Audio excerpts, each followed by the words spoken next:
Nous avons dit récemment que Jésus était le Messie. On l'a fêté puisque Noël, toutes ces choses-là nous rappellent, sont des moments souvenirs en quelque sorte qui nous montrent que Jésus est le Messie, le oint, celui qui a reçu l'onction du Saint-Esprit, parce que c'est cela que cela veut dire. Il a reçu l'onction d'autorité, l'onction royale, l'onction du sacrificateur, l'onction d'autorité spirituelle, l'onction de puissance qui lui a permis de faire des miracles. Il est le Messie dont il était dit qu'il est venu libérer les captifs. Il a dit « L'Esprit du Seigneur m'a oint », c'est-à-dire il dit à ce moment-là « Je suis le Messie ». Il m'a oint pour libérer les captifs, pour annoncer une bonne nouvelle aux pauvres, etc. Pour publier même une année de grâce de la part du Seigneur, une année favorable de la part de Dieu. Est-ce qu'on ne peut pas proclamer une année favorable 2024 pour le peuple de Dieu, pour les hommes et les femmes qui s'approchent de Dieu dans ce lieu? Ça, on peut le proclamer, on a ce pouvoir-là. Nous avons aussi autorité. La Bible dit que nous sommes assis dans les lieux célestes, en position d'autorité au-dessus des dominations, au-dessus de la puissance de l'ennemi. Et rien ne peut nous nuire, dit la parole de Dieu. Parfois, on ne se rappelle plus de cela, de cette position. Et on pleure, on est oppressé, on est ballotté par la tempête, mais la Bible dit que nous sommes assis avec Christ dans les lieux célestes. Telle est notre position spirituelle. Et il ne faut pas en bouger. Il faut tenir la position. Alors, quand Jésus dit qu'il est venu libérer les captifs, il parle au sens large de la captivité du péché. Le péché nous rend captifs, parce que le péché, qu'est-ce que c'est? C'est une puissance en nous qui fait quoi d'abord? C'est une puissance qui est comme un répulseur. C'est une puissance qui nous emprisonne, mais c'est une puissance surtout qui est comme un véritable cancer en nous qui repousse l'amour de Dieu, qui repousse l'idée même de l'existence de Dieu, qui repousse la visitation que voudrait faire le Créateur dans notre vie. Voilà ce qu'est le péché. Tout le reste n'est que la conséquence ou en découle. Mais il y a vraiment ce répulseur en nous. C'est un poison mortel qui a été injecté par la séduction satanique dans la Genèse, ce qu'on appelle la chute. L'homme ayant mordu à l'hameçon, appâté par le péché, est devenu captif du péché. Et c'est de cette captivité dont parle Jésus. Elle revêt évidemment plusieurs formes dans la mesure où le péché a altéré considérablement les facultés humaines, la condition spirituelle des hommes, des êtres humains, leur condition émotionnelle, leur condition sentimentale, leur condition psychique, leur condition psychologique et même physique. L'état de certains êtres humains est un état de délabrement. Parfois, le délabrement, il est intérieur, il ne se voit pas. Mais parfois, il est aussi physique et il se voit, forcément. Et toute cette captivité-là, le Seigneur dit, l'Éternel m'a oint pour libérer les captifs émotionnels, les captifs du sentiment, de l'émotion, du psychisme, de la psychologie, et cette captivité physique qu'on appelle la maladie également. Alors ce matin, on va évoquer toutes ces captivités au fond, mais peut-être un peu nous concentrer davantage sur ce que j'appellerais la captivité émotionnelle, c'est-à-dire l'altération de nos émotions, au fond l'altération du psychisme, de l'être intérieur, car celle-ci, quand il y a une captivité semblable, elle hypothèque souvent notre avenir, elle hypothèque surtout le potentiel d'avenir qu'a mis le Créateur en chacun de nous. Et c'est un obstacle à ce potentiel placé dans chaque être humain. Alors nous allons lire dans l'évangile de Luc au chapitre 10 et voir le cas de quelqu'un. Un jour de Shabbat, c'est-à-dire un moment un peu comme celui-là de culte, Jésus enseignait dans une synagogue, donc dans un lieu tout à fait semblable au nôtre d'ailleurs. Il s'y trouvait une femme qui, depuis 18 ans, était sous l'emprise d'un esprit qui la rendait infirme. Elle était voûtée, courbée, selon d'autres versions, et n'arrivait absolument pas à se redresser. Lorsque Jésus la vit, il l'appela et lui dit « Femme, tu es délivrée de ton infirmité. » Il posa ses mains sur elle et immédiatement elle se redressa et se mit à louer Dieu. Mais le chef de la synagogue fut fâché que Jésus ait fait cette guérison le jour du Shabbat. S'adressant à la foule, il lui dit « Il y a 6 jours pour travailler. Venez donc vous faire guérir ces jours-là, mais pas le jour du Shabbat. » Le Seigneur lui répondit « Hypocrite que vous êtes. Chacun de vous détache bien son bœuf ou son âne de la mangeoire pour le mener à l'abreuvoir le jour du Shabbat, n'est-ce pas? Et cette femme, qui fait partie des descendants d'Abraham et que Satan tenait en son pouvoir depuis 18 ans, ne fallait-il pas la délivrer de sa chaîne aujourd'hui parce que c'est le jour du Shabbat? Cette réponse de Jésus remplit de confusion tous ceux qui se trouvaient là, ceux qui avaient pris parti contre lui, tandis que le peuple était enthousiasmé de le voir accomplir tant d'œuvres merveilleuses. Amen. Les événements de ce vieux récit inspiré par le Saint-Esprit et qui nous a été laissé a lieu donc dans une synagogue, un lieu donc religieux. Depuis des années, cette femme se rend au culte à la synagogue et pourtant la Bible nous dit que depuis 18 ans, cette femme est captive, sous l'emprise d'un esprit qui la rend infirme, impotente quelque part. Elle est courbée, elle est tordue. Elle est rendue difforme parce que les esprits mauvais, voyez-vous, sont très cruels vis-à-vis des êtres humains. Et leur but est de détruire, leur but est d'égorger, leur but est de tuer, leur but est de faire mal. Alors cette femme était courbée pratiquement jusqu'à terre. C'est pour ça que son cas est mentionné ici. C'est un cas grave. C'est un cas dont personne n'a pris la mesure et dont personne n'a voulu traiter ni la cause, ni même apporter une solution. Et tous, en général, à ce moment-là, venaient à Jésus pour un miracle. Et nous remarquons une chose, c'est que cette femme n'est pas venue pour être guérie par Jésus. Elle n'est pas venue à lui. Elle se trouvait tout simplement, comme habituellement, dans cette synagogue. Ce matin, il y a des gens ici, des hommes, des femmes, qui ont l'habitude d'être dans ce lieu. Et on peut venir tout simplement, habituellement, dans ce lieu et ne pas venir pour être guéri, ne pas venir pour être touché par le Seigneur, mais venir tout simplement assister à un culte, à un moment religieux, un moment spirituel, mais sans forcément se laisser approcher par le Seigneur, ni même s'approcher de lui. En fait, ça reste purement extérieur. Et c'est un peu ce qui se passait avec cette femme. Tous venaient et s'approchaient de Jésus, mais elle non. Elle est juste venue à un culte. Elle est juste venue à un moment spirituel. La synagogue était en fait le centre culturel et religieux du judaïsme. Et une femme pouvait assister au culte. Souvent, elle était un peu dans un lieu à part. Et pendant ce culte, on écoutait, comme ici, la Torah.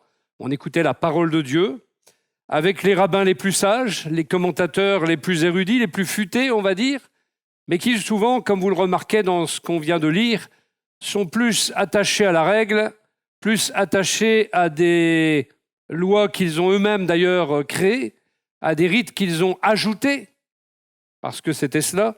Ils avaient ajouté des règles, règles sur règles. D'ailleurs, même déjà le prophète Ésaïe, plus de 7 siècles auparavant, reprochait déjà à ces hommes religieux d'édicter précepte sur précepte, loi sur loi, ordonnance sur ordonnance.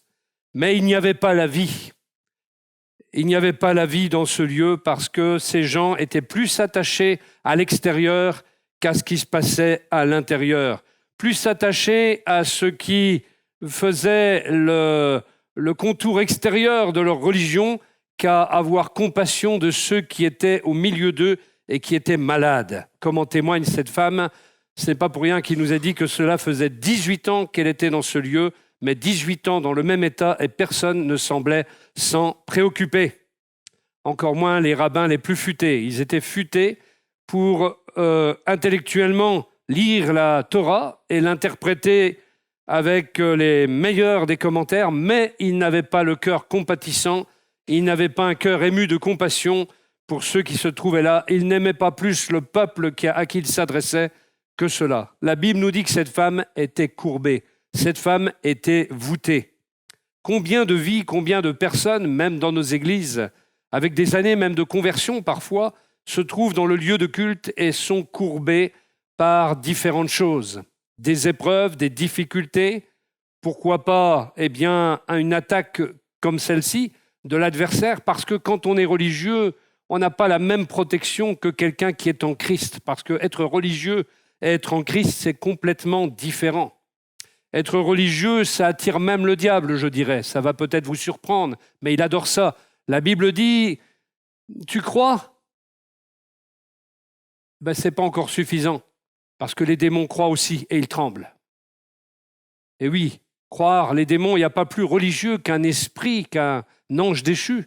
Pourquoi ? Parce qu'ils connaissent Dieu, ils savent ce que Dieu exige et ils ont leur manière à eux de vouloir en quelque sorte remplir ces exigences, mais pas selon ce que Dieu veut, mais selon ce qu'eux en ont décidé. Et c'est en cela aussi qu'ils influencent l'homme à travers différents courants religieux qui sont multiples dans notre monde.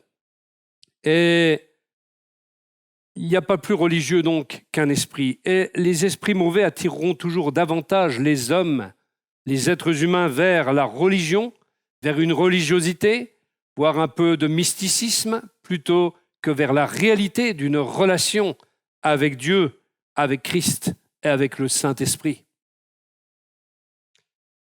Et c'est ce qui s'est passé pour cette femme, malgré les années de présence dans la synagogue.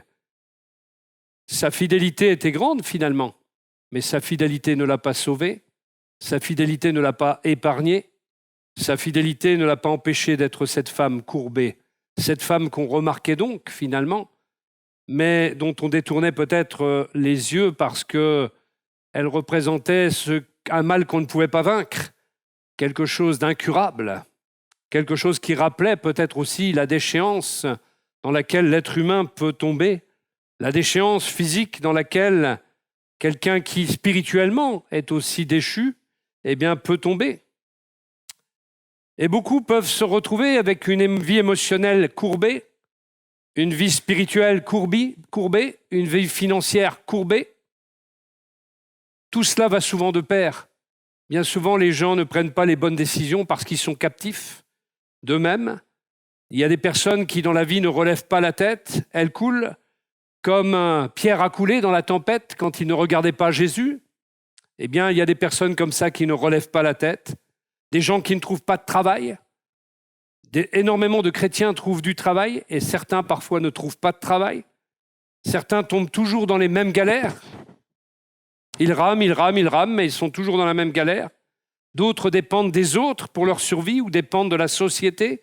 D'autres tombent sous des coups du sort qui sont inexplicables ou qui sont explicables quand on sait que c'est l'acharnement satanique qui opère.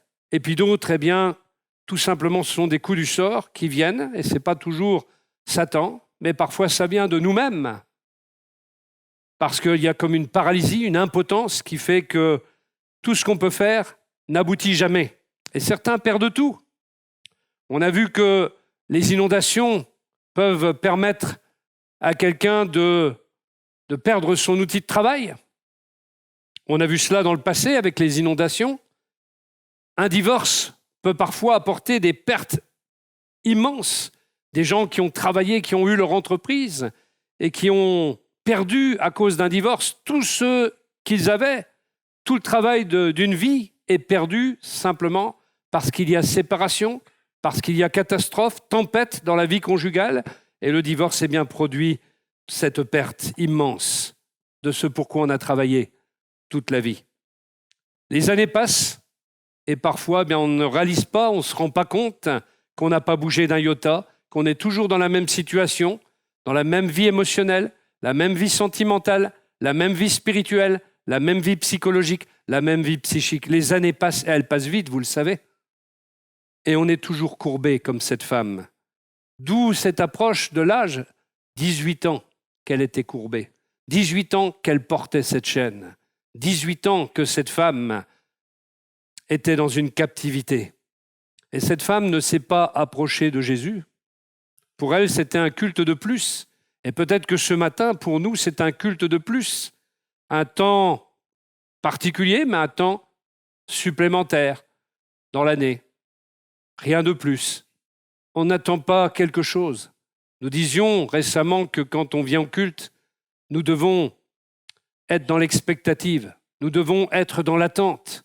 Nous venons rencontrer le Seigneur, un peu comme cette femme qui avait une perte de sang depuis 12 ans. Qu'a-t-elle fait ? Elle a fendu la foule malgré sa déchéance sociale, malgré qu'elle n'avait pas le droit de le faire parce qu'elle était impure. Eh bien, elle a franchi le mur du son et elle est allée toucher le bord du vêtement de Jésus et sa foi l'a sauvée, nous dira lui-même le Seigneur.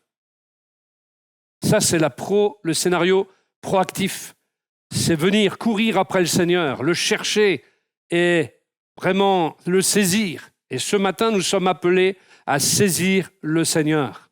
Nous sommes appelés à saisir le bord de son vêtement. Nous sommes appelés à saisir ses promesses. Nous sommes appelés à le toucher, à rendre tangible notre foi en nous approchant de Christ. Ce n'était pas un jour comme les autres, ce jour de Shabbat où cette femme a rencontré Jésus, mais c'était le jour que Dieu a fait. La Bible parle du jour que Dieu a fait. Et nous avons tous à vivre un jour ou même une année que Dieu a fait. C'est-à-dire une année d'accomplissement, une année de réalisation, une année où les œuvres de Dieu s'accomplissent dans notre vie, où il y a des délivrances, où il y a des guérisons, où il y a un remplissage permanent, où il y a le feu qui brûle, la tiédeur qui brûle, tout ce qui est péché et nous rend plus saints, nous rend vraiment à part pour Dieu. Dieu fait toutes choses nouvelles, dit sa parole. Le jour du brisement de notre captivité, c'est aussi le jour que Dieu a fait. Et c'était ce que Jésus est venu annoncer lorsqu'il a déclaré cette année favorable. Et cette année, elle dure depuis 2000 ans. Ça fait 2000 ans qu'une année favorable est née, qu'on appelle le jubilé. Et Jésus a ouvert cette année. Vous savez, moi, chaque année, sur mon logiciel, il y en a peut-être d'autres comme moi qui travaillent sur des logiciels, je ne suis pas le seul, mais chaque année, il faut ouvrir l'exercice suivant, l'année suivante, en comptabilité particulièrement. Eh bien, Jésus, lui, est venu ouvrir une année, mais cette année, elle est ouverte depuis 2000 ans. L'exercice comptable est ouvert. Et cet exercice comptable nous dit quoi ? Que vous n'êtes plus en débit si vous croyez en Jésus, mais il vous a crédité sa justice. Et votre péché est passé de l'autre côté de la colonne. Elle est maintenant de l'autre côté. Il a jeté nos péchés dans la mer de l'oubli, dans l'océan de l'oubli. Et nous sommes crédités de la justice de Christ. Nous avons la paix avec Dieu, étant justifiés par la foi, dit l'apôtre Paul en Romains chapitre 5, verset 1. Voilà le jour que Dieu a fait, c'est le jour de notre justification, c'est le jour du pardon de nos péchés. Nos péchés ont été remis. Nous n'avons pas à aller les reprendre puisqu'il nous les a pardonnés si nous sommes venus à lui, si nous lui avons fait confiance pour notre salut et que nous sommes en relation, en communion avec lui. Dieu fait toutes choses nouvelles et il nous dit qu'il est venu libérer les captifs. Et c'est ce matin qu'il veut faire toutes choses nouvelles dans notre vie. Il s'approche de nous et nous invite à nous approcher de lui. Amen.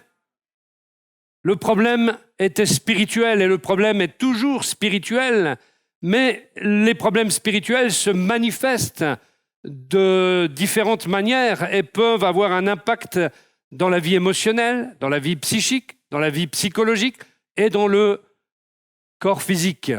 C'est ce qui s'est passé pour cette femme. Sa situation spirituelle a produit une situation courbée, pliée en deux. Cette femme vivait quelque chose physiquement qui était cruel et c'était le fruit d'une vie spirituelle non réglée. Et bien souvent, nous sommes attaqués soit dans le corps, soit dans la vie émotionnelle, soit dans notre psychologie ou dans notre psychisme. Le monde émotif, notre monde émotif, nos attitudes, nos pensées gouvernent et asservissent notre être la plupart du temps et enchaînent notre faire, c'est-à-dire notre pouvoir de faire, notre pouvoir d'action, notre capacité à agir. Et c'est pour ça qu'il y a des gens qui sont comme liés. Et cette femme était comme liée. Elle était courbée, elle était liée. Elle avait une chaîne, nous dit Jésus.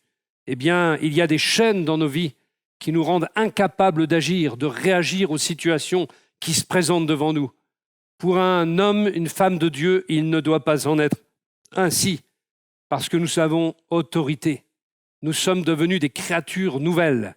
Et pour les autres, eh bien, la solution se trouve en Jésus. Elle se trouve en s'approchant de Jésus et en le laissant s'approcher de nous. C'est pour cela que tant de gens ne réagissent pas quand se déchaîne l'épreuve. Ils laissent venir, ils restent passifs dans les difficultés ou retombent dans les mêmes pièges, dans les mêmes guêpiers, les mêmes spirales, dans les mêmes manières d'agir. Il y a des gens, c'est cyclique, la même façon d'agir toujours et toujours. On retrouve cela d'ailleurs dans le livre des Juges où vous avez un cycle comme ça, où le peuple d'Israël vient de connaître le repos, la bénédiction, mais à nouveau ils font le mal. Ils font ce qui est mal aux yeux de Dieu, et vient la captivité, et vient la conséquence du péché, vient la servitude, vient l'oppression. Et à nouveau, saisis d'angoisse, ils crient dans leur angoisse à l'Éternel, qui leur envoie à nouveau un libérateur. Et à nouveau, ils connaissent un temps de paix, un temps de libération, et ils recommencent quelques années plus tard. Est-ce qu'on ne retrouve pas un peu cela chez l'homme, avec des cycles où il y a des éternels recommencements, des éternelles spirales qui n'en finissent pas, des guêpiers dans lesquels on se met et dans lesquels on se remet. Cette femme était courbée. Sa colonne vertébrale était affectée certainement par un mal neurologique, mais causé par Satan, puisque Jésus l'a discerné et l'a décelé. Des femmes, des personnes dans notre société, des hommes aussi, ne relèvent pas la tête. Je voudrais vous dire ce matin que le désert de l'épreuve tel que l'a connu cette femme n'est pas une fatalité. Ce genre de situation n'est pas une fatalité. On n'est pas obligé de rester 18 ans ou 20 ans dans la même situation. Il y a un moment, il faut dire comme Jacob, ça suffit. Vous vous rappelez Jacob, à un moment, son esprit s'est réveillé. Il était resté dans le deuil de son enfant qu'il pensait mort, mais en fait qui était vivant, Joseph, et qui va revenir. Et à un moment donné, alors qu'il n'a pas encore revu son fils, il comprend que ce fils est toujours vivant. Et son esprit se réveille, nous est-il dit, et il dit « ça suffit ». Et à un moment dans nos vies, il faut dire « ça suffit ». Basta. Es genügt en allemand. Ça c'est fort, hein? Enough en anglais, c'est moins puissant. Ça. Basta. Basta. Et des femmes et des hommes dans notre société sont liés de cette manière. Nous sommes nés, tu es né pour relever la tête. On chante « Tu es ma gloire, tu relèves ma tête ». Nos finances, notre famille, notre vie conjugale, notre corps, notre vie émotionnelle, tout doit se relever et en tout état de cause, toi d'abord, tu dois te relever ta tête. Il n'y a pas de fatalité avec Dieu. Laissons la fatalité à Jacques le fataliste, ou à ceux qui aiment se soumettre. Mais nous ne sommes pas nés pour être captifs. Nous ne sommes pas nés pour être asservis. Nous ne sommes pas nés pour subir. Moi, j'aime bien, j'avais un chef, il était ce qu'il était, mais il y avait une phrase qui disait toujours qui m'a frappé et que j'ai repris à mon compte. Moi, je ne subis pas. Eh bien, il ne faut jamais subir, frères et sœurs. Jamais subir le courroux des autres. Jamais subir la méchanceté des autres. Jamais subir même la présence envahissante des autres. Parfois, il y a des gens envahissants. Il faut savoir se protéger. Jamais subir l'emprise des autres. Jamais subir ce que les autres voudraient qu'on fasse. Nous sommes nés pour être libres. Nous sommes nés pour vivre librement et prendre nos propres décisions et faire nos propres choix. C'est là notre destinée, celle que Dieu nous a assignée. Alors cette femme n'était pas méchante, ça serait dit. Elle était victime d'un asservissement émotionnel, d'un asservissement satanique qui avait gagné son corps. Et elle était religieuse, prisonnière d'une religiosité. Et nous sommes tous des êtres émotionnels, avant même que d'être des êtres rationnels, contrairement à ce qu'on pense. Parce que nous sommes plus guidés par nos émotions, en vérité, que par la raison. Quand on voit parfois des gens qui sont tombés dans des sectes pernicieuses, telles que l'ordre du temple solaire, regardez qui était dedans. Est-ce que c'était le pauvre type qui ne sait pas bien lire? C'était le gitan du coin? C'était le SDF du coin? C'était l'analphabète du coin? Non, c'était des grands médecins, des grands dentistes, des grosses têtes, comme on dit. Et ce sont eux qui se sont fait piéger. Pourquoi? Parce que nous sommes des êtres émotionnels avant d'être des êtres rationnels. Alors le siècle des Lumières, il est vite passé, vous savez. La lumière avec, d'ailleurs. Hein? Savez-vous qu'on a fait quand même de gros progrès dans la science neurologique, ce qu'on appelle même les neurosciences aujourd'hui, et elles nous confirment chaque fois plus que nous sommes des êtres émotionnels.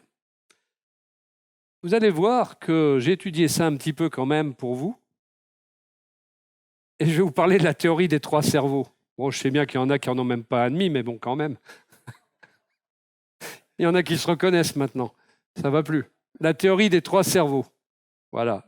Non, je plaisante. Croyez-moi, nous avons tous un cerveau et ce cerveau, selon un certain Maclean qui a fait cette théorie, eh bien, encore un Écossais, eh bien, il détermine qu'on a 3 cerveaux. Il y aurait 3 parties dans le cerveau. Le cerveau reptilien, c'est quand on est en mode survie. Ce sont nos fonctions vitales qui sont en jeu là, et on est en mode survie. D'où le cerveau reptilien. D'un seul coup, nos yeux se ferment et on est comme quelqu'un qui ne réfléchit plus beaucoup. On survit, voilà. Il y a cette partie dans notre cerveau qui est la capacité à survivre.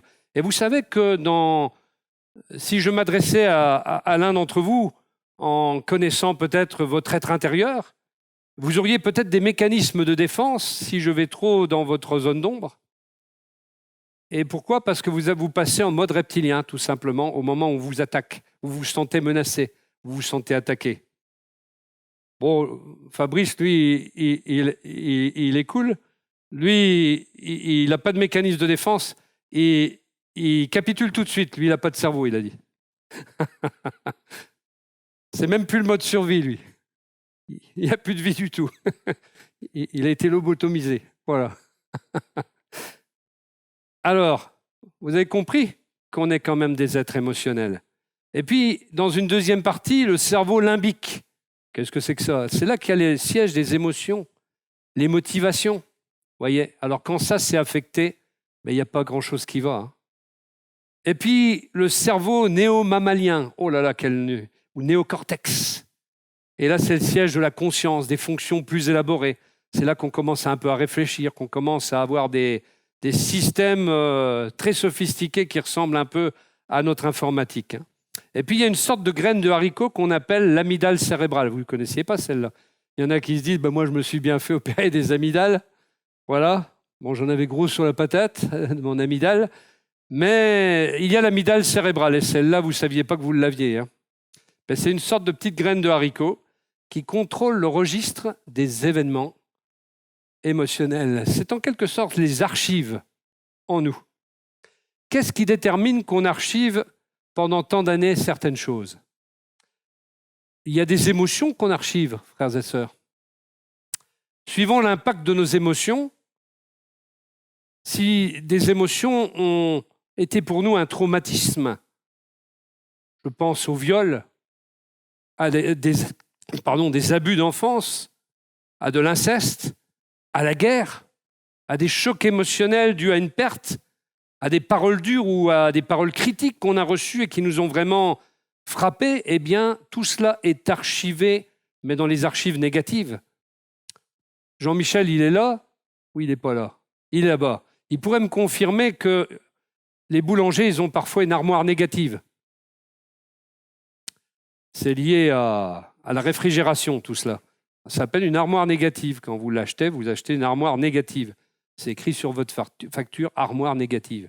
Eh bien, nous, notre armoire négative, ce sont ces archives dans lesquelles sont placées de manière automatique, avec tous les mécanismes de défense qui sont les nôtres, eh bien, des choses qui nous ont impactés et dont on n'a pas, dans notre conscient, toujours le souvenir, mais qui, dès qu'on est ou qu'on entend une parole qui fait résonner cela, eh bien, nous place dans un mécanisme de défense, même inconsciemment. Et en quelque sorte, c'est comme si on ressortait les archives et qu'on allait placer l'information qu'on reçoit dedans pour qu'elle ne nous attaque plus. Hein ? C'est un peu cela. En repassant reptilien. C'est ça. Et il a compris. Hein ? Bien sûr, les traumatismes sont réels. Évidemment, on n'est pas en train d'inventer des traumatismes. Il y a des souffrances telles qu'elles sont difficiles à résoudre et difficiles même à imaginer. Il y a le deuil, ça c'est quelque chose de très fort. Et puis il y a aussi ce que vivent nos soldats, et on appelle ça le stress post-traumatique, qui est dû à un traumatisme qu'ils ont fui également. Ils ont vu des morts, ils ont vu des camarades sauter sous les bombes des terroristes, ils ont vu même d'autres personnes dans le camp adverse mourir, et ça ne leur fait pas forcément plaisir, parce que tout ça c'est cynique, tout ça n'a rien d'agréable en vérité. On ne part pas à la guerre avec la fleur au fusil. Certains l'ont fait récemment et sont vite revenus. Certains entre quatre planches et d'autres sont revenus avec des blessures graves. Vous voyez ? Et l'amygdale cérébrale, eh bien, elle détermine que tel impact s'enregistre et elle s'archive. Alors vous avez plusieurs cases: abus, inceste, choc, trauma, maladie même qui peut... Et des fois, ça peut somatiser aussi. Il y a des maladies psychosomatiques. Donc ça se manifeste dans le corps, comme cette femme. Une émotion, qu'est-ce que c'est ? C'est finalement une réaction devant un événement. Et certains impacts des émotions sont négatifs. Des frustrations, découragement, dépression. Et tout ça, on va archiver à un moment donné. Et parfois, il y a des gens qui dépriment, ils ne savent pas pourquoi. C'est simplement parce qu'il y a une archive qui est ressortie. Il y a un dossier qui est remonté à la surface, chers amis. Peut-être à cause d'un fait, d'une circonstance qui a à nouveau provoqué un choc. Il y a même parfois un impact économique à cause de la captivité émotionnelle. Il y a des gens qui font n'importe quoi avec leur argent parce que ils sont captifs d'une émotion qui les retient. Il y a aussi des couples qui ont archivé leurs meilleurs moments. Ça, c'est l'armoire positive. On se rappelle de son mariage, de la lune de miel qui a été agréable en Turquie ou je ne sais où, sur le Bosphore, ou voilà, enfin, je ne sais pas où on va passer sa lune de miel, en Grèce, voilà. Alors, ce sont des souvenirs agréables. Et là, l'émotion, elle donne de la valeur à ce qu'on archive, forcément. Alors, vous avez aussi des archives positives. Elles sont de l'autre côté de l'armoire. Hein. Parce qu'il y avait des émotions positives. Elles existent aussi quand vous riez, quand vous chantez, quand vous passez des moments agréables avec des amis, avec les frères et sœurs, avec l'Église. Tout ça s'enregistre de manière positive. Et cette femme, elle était courbée depuis 18 ans. Et pourtant, elle était au centre de la parole de Dieu. Elle était au bénéfice de la Torah. Et pourtant, elle est courbée. L'amertume, la douleur, la déception, les souffrances passées, les souvenirs, tout ça peut provoquer une torsion dans notre être et même se manifester physiquement. Mais nous ne sommes pas nés pour cela, mais pour une destinée glorieuse, préparée d'avance par Dieu notre Père. Et qu'est-ce qui a changé la donne pour cette femme ? Alors, c'était une longue introduction, mais les points vont être courts, forcément. Comptez 2 heures de prédication en général. Voilà. La première chose qui s'est passée, c'est que Jésus l'a vue. La Bible nous dit « lorsque Jésus la vit ». Pendant 18 ans, elle a été ignorée par son monde religieux, par les leaders de la synagogue qui n'avaient Dieu que pour la Torah et le rouleau bien plié, à la voyelle près, à la consonne prête. Alors qu'ils la voyaient chaque Shabbat, mais il n'y avait pas d'amour, il n'y avait pas de compassion, il n'y avait pas de capacité à s'émouvoir devant la détresse de cette personne, il n'y avait pas non plus de capacité à donner une réponse. Mais Jésus l'a vue. À défaut qu'elle s'approche de lui, lui l'a vue. Et Jésus voit vos détresses. Même si vous ne vous approchez pas de lui, il voit votre détresse. Il voit ce qu'il y a dans votre cœur. Vous ne pouvez pas tromper Jésus. Vous pouvez tromper les hommes avec des apparences. Vous pouvez tromper les hommes en faisant comme si vous alliez bien. Il y en a qui disent « je vais bien, tout va bien ». On peut faire ça, il n'y a pas de souci, mais Dieu, on ne peut pas le tromper. La Bible dit que Jésus sonde les cœurs et les reins. Ses yeux sont comme des flammes de feu qui scanne notre être entier. Il nous connaît. Il sait quand nous nous levons, il sait quand nous nous couchons. Il connaît le plus profond de nos pensées. Mais il a une telle pudeur, le Seigneur, que jamais il ne révélera à qui que ce soit ce qu'il y a dans votre cœur. Il a du tact. Il est habile. Il sait travailler aussi les cœurs. Jésus est celui qui restaurera l'identité de cette femme, ne serait-ce que le fait de voir la personne et de lui montrer qu'il l'a vue. Ça restaure déjà son identité. Il donne de la valeur à cette personne. Et ce matin, Dieu veut vous dire, et à l'Église également, l'Église aussi vous dit que vous avez de la valeur devant Dieu. Nous avons tous de la valeur devant Dieu. 18 ans passés par cette femme sans voir la puissance de Dieu. Cette femme était reléguée, marginalisée jusqu'à ce que Jésus entre en scène.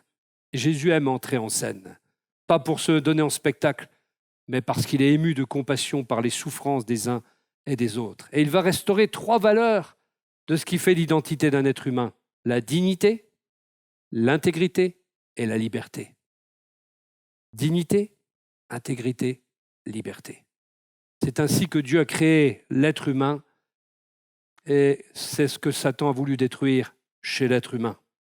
Nous ne sommes pas nés pour être subjugués par quoi que ce soit, ni pour être sous le diktat de qui que ce soit un ange, que ce soit un homme, une femme. Nous ne sommes pas nés pour être sous le diktat des autres, mais la Bible nous dit que si le Fils nous affranchit, nous serons réellement libres.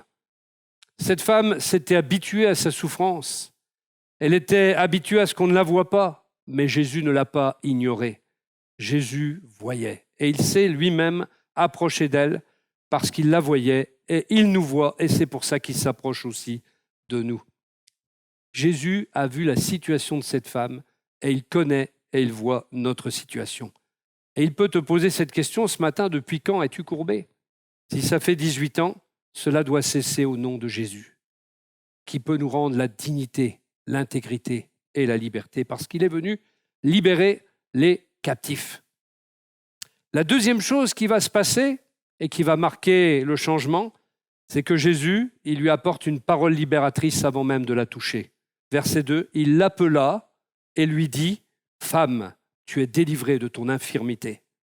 Femme, tu es libre. » C'est la parole de Dieu qui travaille avant même qu'on soit touché. Et la parole est libératrice. La parole de Dieu libère. La parole de Jésus a libéré cette femme. Le psaume 107, verset 20 nous dit: « Il a envoyé sa parole, elle les a guéris, elle les a retirés de leur fosse. » Dans quelle fosse es-tu tombé? Dans quelle profondeur de détresse? Dans quel abîme et dans quel gâchis t'es-tu mis? C'est la parole du Dieu vivant qu'il faut croire. C'est cette parole qui délivre, c'est cette parole qui guérit. Et si nous croyons, en quelques instants, nous pouvons être relevés, rétablis, guéris, restaurés, être une nouvelle personne, nous sentir aimés de Dieu qui a envoyé Jésus mourir pour chacun d'entre nous. Ce qu'il a accompli en souffrant à la croix et en mourant pour nous sur cette croix, c'est ce qui nous garantit la délivrance de la captivité. Cette victoire sur la mort spirituelle qui voudrait nous environner, nous envahir et nous empêcher d'aller dans le lieu réservé pour nous par le Seigneur et ce pourquoi il est mort pour nous, le ciel. Et c'est une nouvelle destinée de vie qu'il a pour nous, car sa promesse c'est: « Je suis venu afin que vous ayez la vie et que vous ayez la vie en abondance. » L'abondance est déjà dans la personnalité même de Jésus.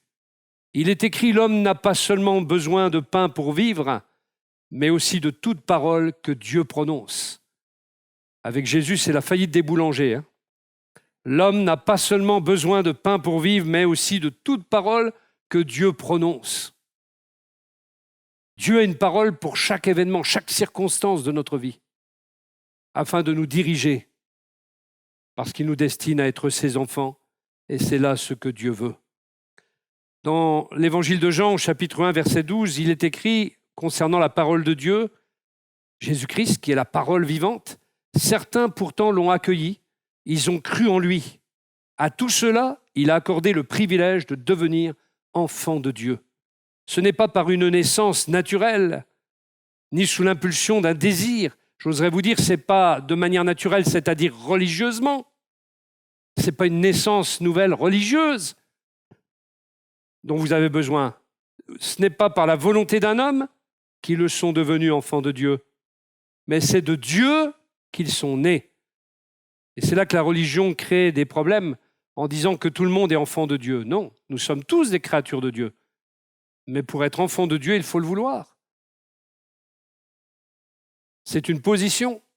Et c'est ceux qui sont nés de nouveau, c'est-à-dire nés spirituellement de nouveau, qui deviennent des enfants de Dieu. On n'est pas enfant de Dieu automatiquement, on le devient par la foi en Jésus-Christ, la parole éternelle de Dieu. Et c'est cette parole qui nous engendre à la vie nouvelle par cette nouvelle naissance qui est de nature spirituelle. Troisième chose que Jésus a fait pour cette femme, verset 13, il lui a imposé les mains et elle va expérimenter ainsi la puissance du royaume de Dieu qui s'est approché d'elle. Il posa ses mains sur elle et immédiatement elle se redressa et se mit à louer Dieu. Ce qui brise cette captivité, c'est la puissance du royaume de Dieu.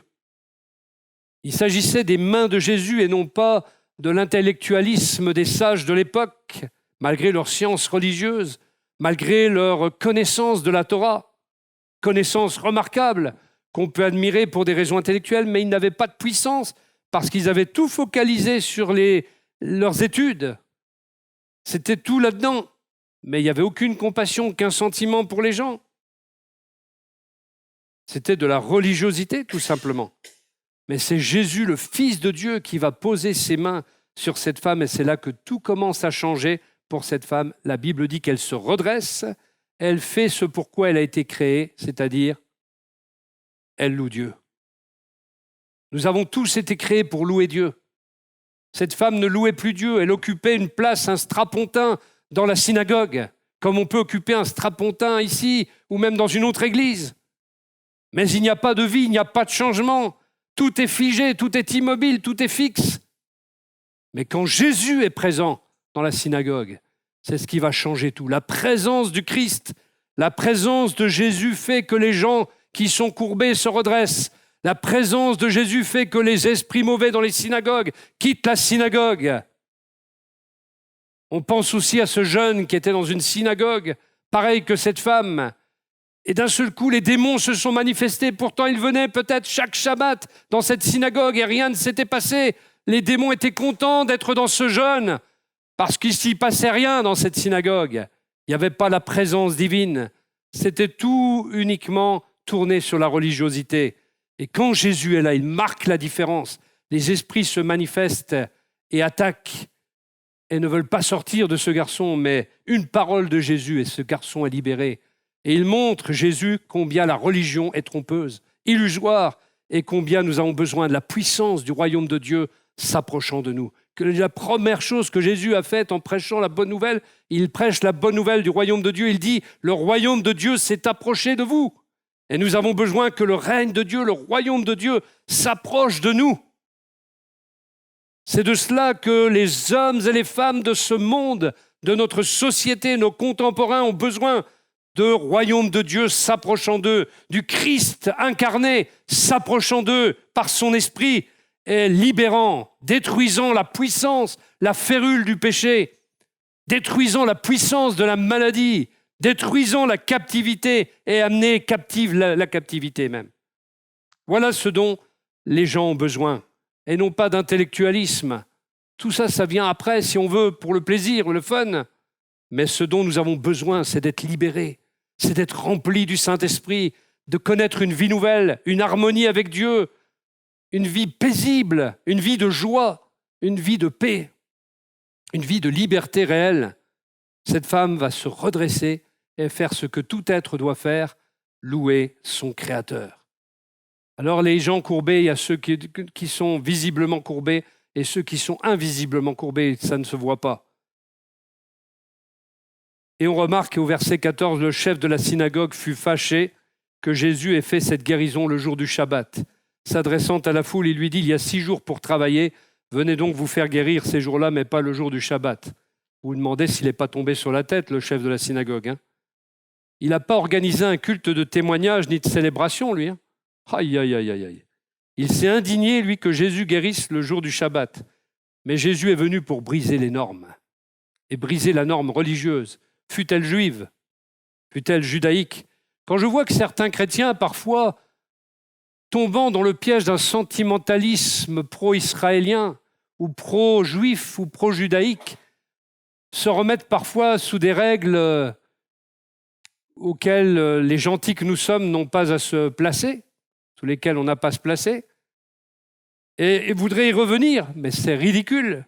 Jésus est venu pour briser ces normes-là, justement. On n'a pas à revenir sous la loi, on n'a pas à revenir sous des traditions, sous des règles judaïques ou des règles tout court d'ailleurs, mais nous devons vivre dans cette liberté glorieuse des enfants de Dieu. Il y a même des gens qui se créent des règles parfois. Je ne dois pas faire ceci, je ne dois pas faire cela. Mais nous n'avons pas, nous, fixé des règles. Nous ne faisons pas ceci ou cela tout simplement parce que le Seigneur nous montre qu'on ne doit pas faire ceci ou cela, mais pas parce qu'il y aura un dictateur religieux. Si on n'est pas convaincu de ce qu'on fait, c'est péché, dit la Bible. Donc c'est le Saint-Esprit qui nous dirige dans notre comportement à nous séparer de certaines choses. Mais des fois, vous avez des chrétiens, ils se mettent des règles. Ah, tu ne peux pas écouter d'accordéon, tu ne peux pas écouter ceci, tu ne peux pas faire ceci, tu ne peux pas écouter un poète, tu n'as le droit que de lire ta Bible. Tu n'as pas le droit de lire le dictionnaire Larousse. Finalement, tu ne peux pas faire d'études, parce que si tu dois lire que ta Bible, tu ne pourras pas faire d'études, parce que tu vas être obligé de lire des livres d'études, de gestion, de marché public, médecine. Vous voyez dans quel ridicule l'homme tombe. C'est pas ça la vie chrétienne. La vie chrétienne, c'est une vie de liberté, de grâce. Pas pour faire n'importe quoi, mais en même temps, je pense qu'on ne doit pas se priver de certaines choses qui nous sont offertes et données et dont nous avons tout à fait le droit de jouir légitimement. Et ces gens-là, le chef de la synagogue et tous les autres, les pharisiens, ils avaient toutes ces règles-là. Et c'était terrible parce qu'ils n'en sortaient pas. Ils n'en sortaient pas et ils mettaient des jougs sur les autres alors qu'eux-mêmes n'étaient même pas capables de remplir le joug qui se plaçait sur eux-mêmes. Et cette réponse de Jésus remplit de confusion tous ceux qui avaient pris parti contre lui tandis que le peuple était enthousiasmé. Vous voyez, il y a un contraste. Les religieux grincent des dents, et c'est souvent comme ça, tandis que le peuple, lui, était enthousiasmé de voir accomplir tant d'œuvres merveilleuses de la part de Dieu. Jésus brise la norme. Et le même Jésus, dont il est dit dans la Bible, dans Hébreux 13, verset 8, Jésus est le même hier, aujourd'hui et éternellement. Le même Jésus est ici aujourd'hui et il brise les liens, il brise les captivités de toutes sortes, les captivités émotionnelles, psychiques, psychologiques, toutes les captivités, l'amertume de dizaines d'années, les souvenirs néfastes, les traumas, tout ça, il peut libérer. Il y a des soldats qui ont été traumatisés. Je pense à cet homme qui était coureur, un athlète, qui s'appelait Zamperini. Eh bien, Zamperini, avant la guerre, c'était un athlète qui était promu à un grand destin, mais Zamperini, malheureusement, a dû aller à la guerre contre les Japonais, et les Japonais l'ont torturé. Et il a perdu, évidemment, beaucoup de sa capacité physique, et il était traumatisé par un bourreau. Et quand il est revenu de la guerre, il est tombé dans l'alcool, parce qu'il a enfoui tous ses souvenirs dans les archives négatives. Et il y avait ce traumatisme, ce qu'on appelle aujourd'hui un stress post-traumatique. À l'époque, on ne connaissait pas ce mot-là. Et qu'est-ce qui a fait que cet homme-là a pu changer ? Il était tombé dans l'alcool, sa vie conjugale devenait un désastre. Et sa femme est allée un jour voir Billy Graham, le prédicateur de l'Évangile. Elle a emmené son mari avec elle. Et ce jour-là, il a entendu l'Évangile. Et ça a marqué la différence dans sa vie. Jésus s'est approché de lui et a changé son cœur, changé sa vie. Et le traumatisme est parti. Cet homme a connu la paix réelle, a connu la joie, a connu une vie qui lui a permis de retrouver ce qu'il avait perdu, la vie conjugale, la vie familiale, parce que plus personne ne le supportait dans l'état où il était.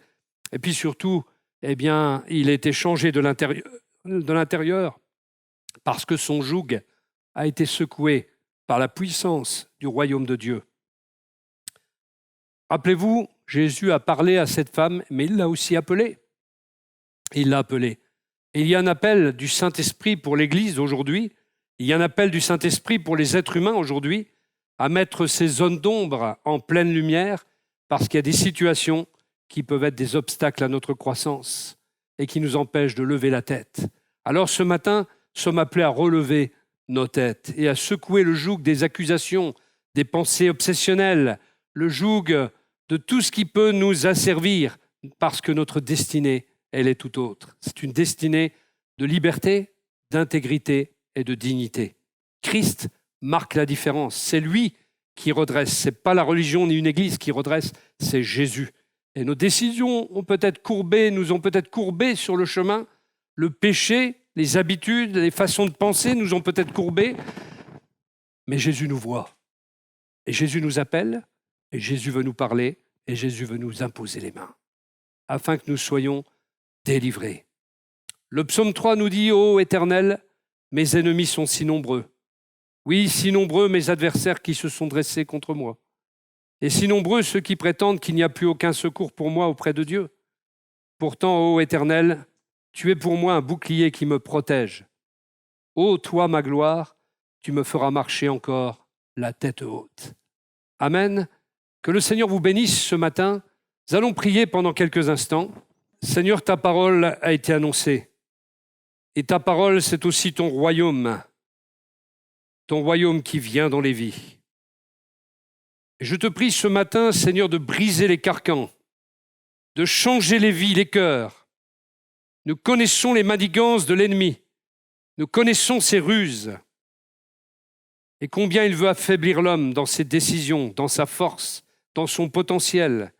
Et comment il nous captive par différents péchés, par différentes séductions, entraînant un emprisonnement et un asservissement toujours plus fort, qui provoque l'immobilisation, l'impotence, et qui courbe des êtres sous des fardeaux tellement aigus, difficiles, forts, tenaces.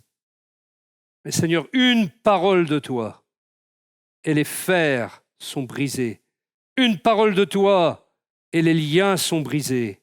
Une parole de toi ce matin, et c'est une nouvelle vie, une nouvelle destinée qui commence. Une parole de toi, Seigneur, ce matin, l'esclavage est terminé. L'esclavage est brisé. Seigneur, tu viens ce matin œuvrer dans les cœurs, dans les vies. Nous te prions, Seigneur, vraiment ce matin, de faire ton œuvre. Que ta main puissante se pose sur les uns et sur les autres. Seigneur, au nom merveilleux de Jésus, nous reprenons, nous réprimons l'ennemi dans ses actions, dans ses œuvres ténébreuses. Ce matin, nous réprimons la puissance des ténèbres qui agit dans des vies. Que les jougs soient secoués ce matin.